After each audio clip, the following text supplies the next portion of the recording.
Hello and welcome to this edition of Connected Thinking in association with the NLA. I'm joined today by Adam Challis from JLL, and I'll allow Adam to introduce himself in a moment. What we're going to discuss today is the fine balance between finance and power and how that relates to global markets, how it relates to the real estate sector, and more broadly perhaps the built environment. So Adam, why don't you introduce your role and what you do? Thanks, Trevin. First off, thanks for having me on the podcast. Really delighted to be able to chat again. I have the privilege of leading what we call the Strategic Insight Program. I sit in a global seat at JLL, and that allows me to sort of think about the big tectonic plates that shape society and the transmission points into real estate. And of course, if we're doing it well, we're packaging that insight for our clients and colleagues to be able to make informed decisions. So in that role, and it's quite interesting you have a global role, where do you see the market temperature in London right now? I mean, it's really, I think, important, and I would say this, to think about London in a global context. London's I would argue, the world's capital city. Certainly a part of a small cohort of really critical cities that drive the world economy and are important politically.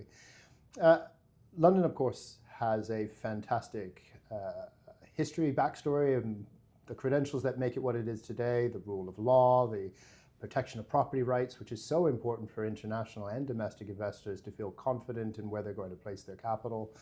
All of those sort of basics that we can almost take for granted are not characteristics that you can take for granted in every bit of the world. And so they're really important. They provide that sort of foundation for then what happens in market activity terms. Where we are at the moment, of course, the market has had to reprice when we came out of the 2022 shift in the macro environment and inflation and base rates around the world moved to sort of quell inflation. That had a very material negative impact on investment enthusiasm for real estate, and that's related to the cost of capital, which we kind of get into. But ultimately, as we see some of those breaks beginning to come back, inflation's under better control. It's still uncomfortably high, sitting just below 4% in the UK at the moment, but generally moving in the right direction. That has begun to give investors greater sense of confidence, and what we saw really in the early phase was a domination of investment capital from, in particular, private equity, US private equity, notably. That has now been complemented by domestic and international institutional capital, which, for me, if I distill it, it's saying that the investment market is becoming broader and deeper again. So you've got exit solutions for investors that are looking to recycle capital. You've got more mature activity taking place, so larger lot sizes are a much more a real condition that we're seeing this year. 20 transactions over 100 million that have taken place to this point in 2025. If I compare with last year, we had 18 for the entire year. So things moving in the right direction slowly, but concertedly so. Yeah, and when you look at London in that global context, and you sort of compare against our peer cities around the world, one of the things that concerns me, and I've seen this again and again, especially in the sort of central activity zone, is the market seems to be held up a lot by rents. Rents are peaky. London's not a cheap place to be. It's sort of value proposition for people to come into the market.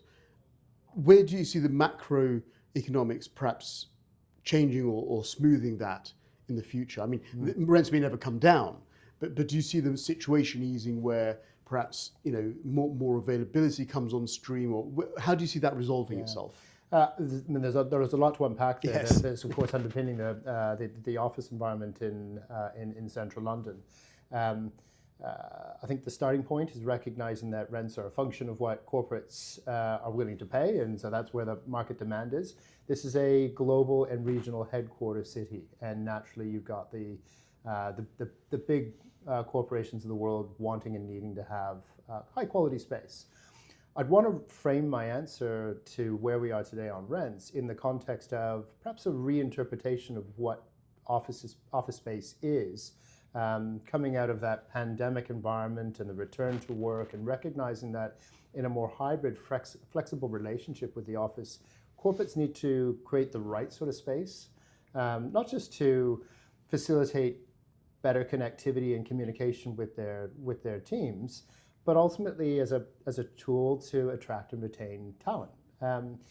When you look at the office through the lens of productivity rather than simply a function of managing people, you want to make sure you have high quality space so that the best and the brightest feel that they're getting the best out of themselves in that space. And that's really where you see the thinking on best in class office space in London. And of course, higher rents are a part and parcel of that.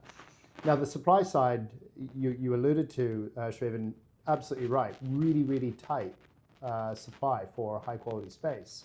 It's forcing corporates to think much longer in advance of any transaction to understand best in class space. There's a really critical overlay here on the desire for low carbon or zero carbon space. And of course, the quality of that stock and the regulations that have supported that type of stock is still kind of gaining momentum. So the best-in-class buildings really, are kind of generation on generation. They're getting better and better, but there aren't enough of them to satisfy what is now a pretty broad and wide corporate commitment for high-quality, low-carbon office space. Yeah. So the combination of these different factors playing out that do support.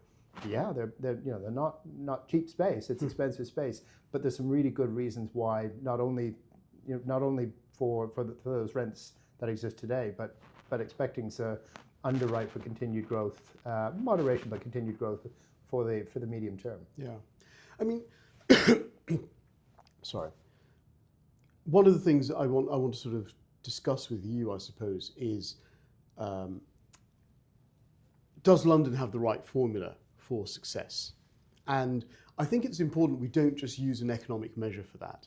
I think you mentioned sustainability, and I think one of the things we've got to start to measure and quantify is, I suppose, the social impact that our built environment has, the environmental impact that it has, as well as the economic impact. And if I took those three as a grouping, and maybe you could expand on each one, do you think we have the right formula for success here? It's such a good question, and it builds on the previous point. When you think about not just attracting and retaining talent, but in the wider context of making London a high-quality place to live, ensuring that you're not just creating great buildings, but you're creating great public realm, you're creating great access through high-quality public transport. We just had the Elizabeth line. It isn't that new anymore, perhaps, but it's had a transformative effect on the way people get around the city. Yeah. And anyone who's had that experience knows the significant improvement in the quality of getting around London. So those are really good examples of how London can think not just about a pure economic value story, but think about the social value, because it connects to economic value, yes. But it represents what I think the best of modern cities need to be, about a high quality place to live, high quality place to work, and of course a high quality place for leisure time. And London does actually have all of those characteristics coming together quite well. We're in I think a really advantageous position in terms of the way that we think about the built environment, the talent that exists in this city to be able to deliver the best quality buildings and built environment, and our even our process through planning, which often gets a bit of a kicking, let's be honest, is highly participatory, this very well from your roles, highly engaged with the community to ensure that we are drawing in what people are looking for when they're considering new buildings, new development coming forward. We can give that a hard time because it slows us down when we're trying to get delivery done, but it does mean that you end up getting better outcomes when you've got high quality democratic participation in planning, and that's a great thing. Yeah, and one of the other pieces that's emerging, I think, more and more in conversations is the political risk, and I suppose there's two parts to this. We've just come out from the budget, so we'll touch on that in a moment. But first, before we do that, do you think politically London has the right de-risked setup to allow success, to allow the market to invest and put money on the table? And I suppose as part of that, and something you said about infrastructure, and you mentioned transport infrastructure, do we perhaps think of commercial real estate in the wrong way? Do we need to start thinking of commercial real estate as part of the infrastructure of London, part of that success formula? Again, there's quite a lot of really great set of questions, and I want to be able to make sure that I sort of respond to it. Let's start with the politics piece. The politics piece. So, London's complicated. We know that with the 33 local authorities, including the city, our sort of structure can feel complicated, can feel a little bit messy. You've got the mayor as an overlay in national politics. At times we had regional politics, of course, elsewhere in the UK, also to greater or lesser extent. It's complicated, but yet that's not unique to big cities. New York is famously complicated as well, as a really important comparable. What I think is more important than complexity, people accept that complexity comes with investing in big cities from a political standpoint, is the relative transparency, being able to understand how things work, being able to know who to speak to get things done on issue X and who to speak to get things done on issue Y. Now, you and I are both participant in some of the different groups that are there to kind of pool thinking and pool knowledge and pool talent together to maybe demystify some of the ways that you would look at London from an international capital standpoint. And I think those are really critical roles. I'll call out Opportunity London in that respect as doing a really important job of being that not quite shop window, but certainly the concierge service that allows investors to better understand London. So, demystifying complexity is important. The other side of the equation that I don't want to get away from is that layering, that complexity really enshrines through governance what we were talking about previously, about ensuring that you get great participatory planning, you've got a rounded thinking that comes with getting the built environment right as far as possible. And that sort of confidence that comes with high quality governance across the structure is important for investors. It gives investors confidence that people know what they're doing. And London, of course, is famous for being a place with a really sophisticated approach to the built environment. And actually, just to that point, I mean, it's interesting. I've noticed, we go to MIPIM, right? MIPIM is where the industry gathers. I've noticed in recent years more and more politicians from the UK going to MIPIM. And that's not a negative. To my mind, that's a really positive step, that actually people want to have the conversation, they want to talk to the leaders, and they want to talk to the policymakers to understand the narrative of those local geographies, to say, look, is this investable for us or not? And you're starting to see the political maturity coming through to say, yes, we can confidently go and talk to business, we can talk to commerce without feeling compromised or in some way conflicted. It's a good call out. When you compare the UK political and private scene and that collaborative environment with what my colleagues see elsewhere in the world, with that sometimes a real lack of communication, a lack of trust and confidence. I'm not going to say we get it right all the time, but we do have an environment where dialogue is encouraged, dialogue is celebrated. You get to a better outcome when both the private and the public sector understand each other's needs and move forward. I mean, some of the great regeneration schemes we've seen in London are a part of a shared vision, part of collaboration. And those are the words that I think really need to resonate when you're trying to get big things done in the city. It absolutely is a combination of political capital and private capital coming together to get big stuff done. It takes a long time. There's highly complex set of conditions that need to be satisfied. If you don't have people that are willing to engage and have a productive conversation, the chances of success are diminished significantly. Let's talk about the budget. Yeah. It would be unfair to our listeners not to address the budget as it was just so recent. In my mind, there was actually quite constructive talk about continued desire to see planning and infrastructure develop. We've got legislation coming through soon. Let's not get into the legislative conversation, but certainly the budget didn't seem to me to flex away from any of that narrative. What's your outputs from the budget? Yeah, obviously we're still pretty recent, so we'll have to see the market response will take a few days and sometimes a few weeks to really bed in. But the immediate response seems to be pretty benign, which I think if you're the Chancellor, you'd count as a success. Job one was to make sure that the bond markets saw a prudent budget, saw confidence in the Chancellor sticking to her fiscal rule, and we can sort of debate whether it's right and debate some of the detail there. But bond markets have largely accepted with confidence what they heard, and I think that's a really, really critical achievement that the Chancellor has delivered on. Second to that, I think it was making sure that the wider populace felt that while there's a little bit of movement back and forth, jiggery-pokery, there wasn't any sort of great takeaways. There's still continued commitment for some of the critical spend narratives that were a part of Labour's election pledges. So we've seen, I think, a real stability budget. It's easier to kind of poke holes at it. Wasn't sensationalist. There wasn't sort of any big rabbits out of the hat.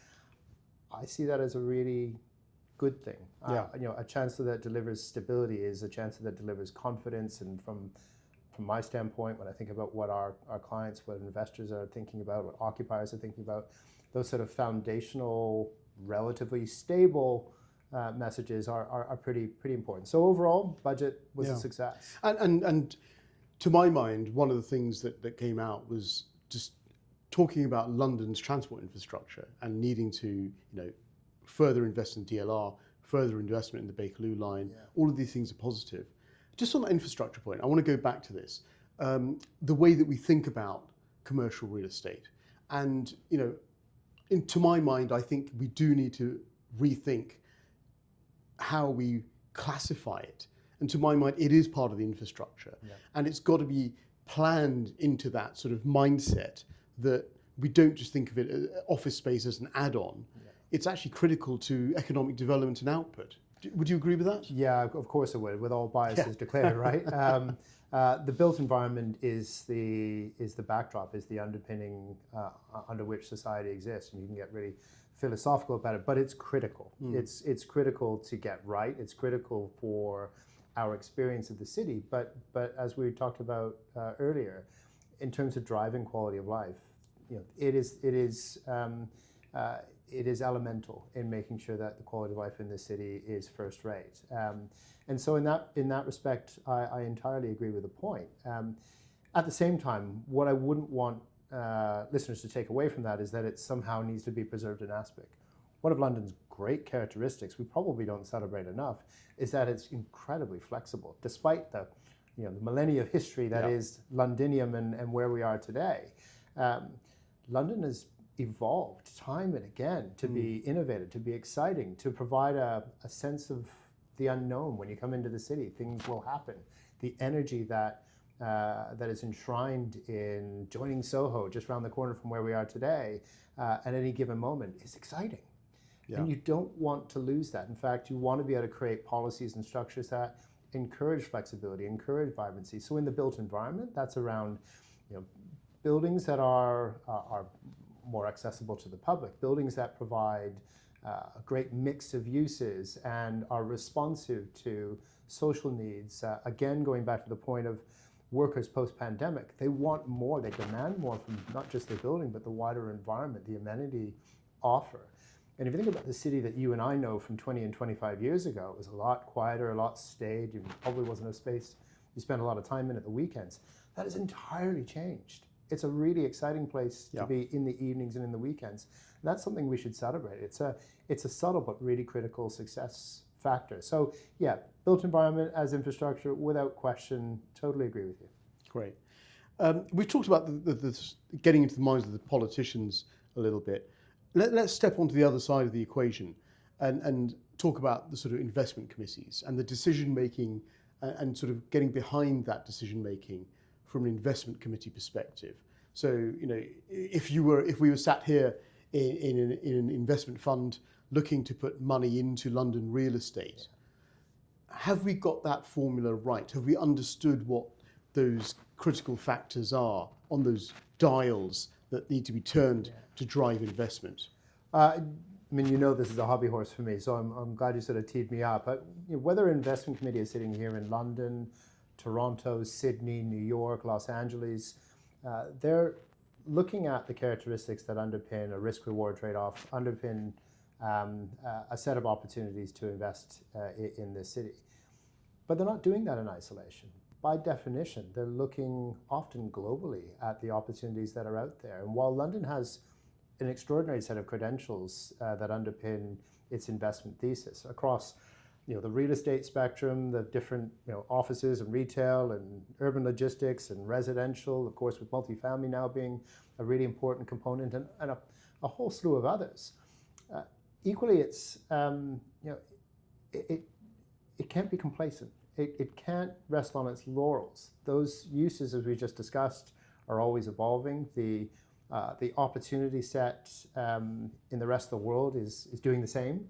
And while London has some great credentials that serve it well when those investment committees are coming together to evaluate opportunities in London, they're doing so with a view to what else is out there. London needs to be at the top of that list of possible opportunities. In order to do so, it's about, the right sort of planning, the political structures that we've talked about. It's about having confidence in the Chancellor and what her plans are and that budget story, that stability piece, to make sure that money invested today is money that will be recouped in the right sort of way down the road, that you're contributing to the quality of the built environment in a positive way. So there's a lot of characteristics that underpin, I think, those base characteristics that make London matter as an investable proposition globally, but they're ever evolving. And actually, just to reiterate and double down on what you said, it's interesting the recent decision by JP Morgan to, it's 3 million square feet of commitment to London is a huge message that says, actually, this is a global centre for us. This is going to be an anchor point for our business for the future, for generations to come. And I see that as a really big statement piece by JP Morgan. And other institutions as well have done similar statements, but this seems particularly poignant at this point in the economic cycle. It really is. And of course, having just completed their building in Manhattan, this is the sort of the next frontier. And Jamie Dimon, the global boss of JP Morgan, has been really clear about the frustrations that he's had at times in finding the right sites, the right locations for JP Morgan to be able to move forward. So that they've now found that location in Canary Wharf. Whole separate story about how that will contribute to the vibrancy of the next generation of Canary Wharf and the rounding out of that space, which is really exciting. But it shouldn't be seen as a decision that takes away from what happens in the Square Mile or here in the West End. Sure. It's a part of that wider narrative of London is the place to be. Yeah. London is the place for the world's largest investment banking firm to have a really high quality headquarters. Yeah. And that, I think, is it's a statement of real confidence. It's a statement of where London will continue to be going forward economically in the global race. But I will underpin this one more time because I think it's so important. It isn't sufficient in its own. We've got to continue to invest in the right sort of connectivity to make sure that Canary Wharf is just as accessible as the city and the West End, to make sure that the quality of the space that the Canary Wharf Group has done, has worked on, is rounded and is a much more balanced space. Those are all contributing factors, I'm sure, to the decision that JP Morgan has made. But it's decisions that are being made in the city by other corporations, being made in the West End and elsewhere in London. It's just a demonstration, I think, and a really, really critical one of London's importance in that global race. Absolutely. Let's look to the future now. We've almost started stepping into the future, that conversation, but let's look to the future now and where, I suppose, ingredients for success lie in that space. And, perhaps if you have any views on what sectors are starting to come through. We've seen a lot of investment going into logistics and infrastructure and sheds, data centers and all the rest of it. Where do you see that sort of evolving? Where do you see opportunities coming in the future? So I think for the last several years, you've had a very simplistic interpretation of the real estate marketplace as beds and sheds is often sort of simplified back to. So residential and logistics, particularly coming out of the pandemic, logistics saw a real tailwind behind it, of course, as people began to live and work and shop differently. And residential, we've got that real overweight of demand against supply, a perennial challenge for London and the UK. That was a really critical fundamental that underwrote, I think, new high quality rental space in London and indeed across the UK. We've seen that broaden out really over the last 12 or 18 months. And what you can say now, in looking at our Q3 numbers, is you've got a great balance of investable propositions in retail, hotel. The office space is now once again sitting at or near the sort of largest sector as an investment proposition, which it traditionally had, but it sort of had lost some of that over the last few years. So really, really critical. It's sitting alongside logistics. As we look forward, those traditional food groups, as it were, are being added to by some really exciting innovations, notably AI-driven need for comp power and therefore data centers.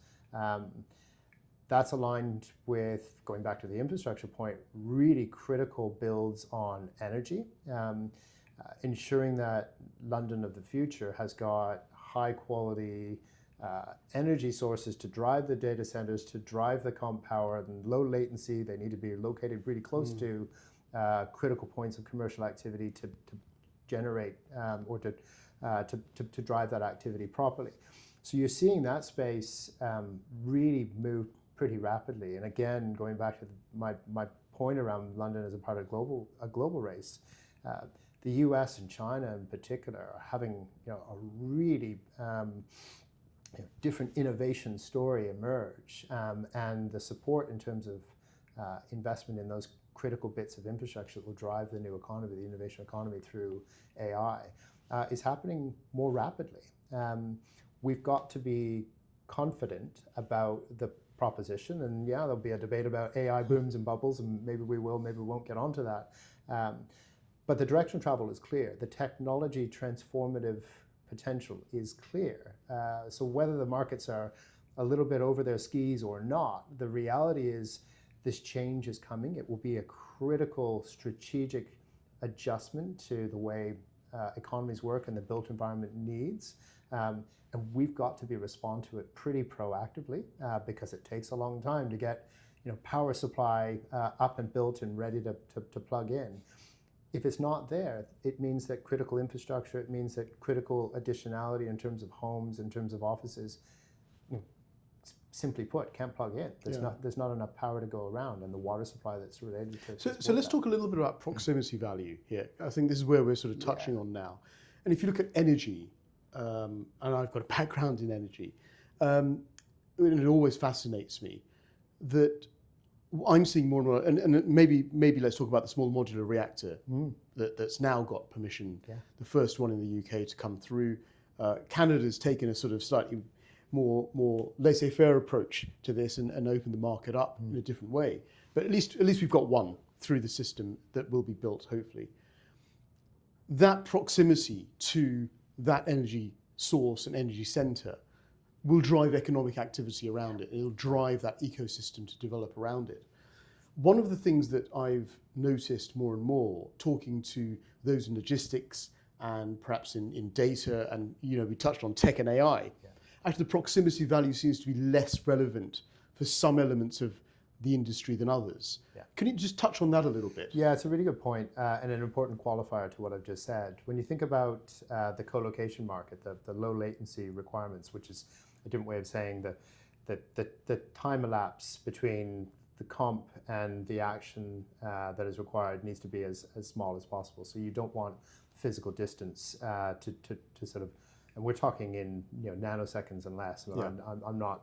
Well, I remember the days when every bank trading floor wanted to be as close to the exchange as possible because of those nanosecond, makes a difference. interruptions. It makes a difference. Extraordinary as it is, it makes a difference. You think about a future of smart cities where you've got dynamic street lighting, for example, dynamic traffic lights. You need to be able to have very quick response times to make those systems work. And of course, driverless cars and the future of autonomous vehicles is a part and parcel of that same story. That's different from the large language training models and the facilities, the data centers, and the energy supporting those data centers and their needs. They can be, with all respect and within reason, just about anywhere, because that sort of timing, the criticality is very clearly different. So what you're seeing, I think, is a bit of a bifurcation in those needs.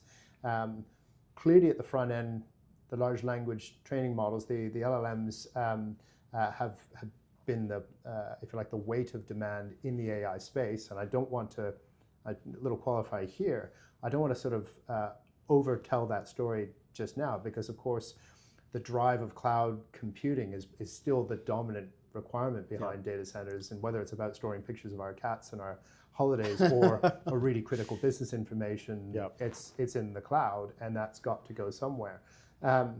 And we're on the cusp of quantum computing coming in as well in a big way, which will change the dynamic again in such a dramatic way. And you're right. And it's something that colleagues of mine have spent quite a lot of time thinking about more recently, the extent to which quantum will move this narrative on in pretty incredible ways, much of which is yet to be discovered, right? So I think as you to try and simplify this story, there are a range of use cases that are here, that are emerging.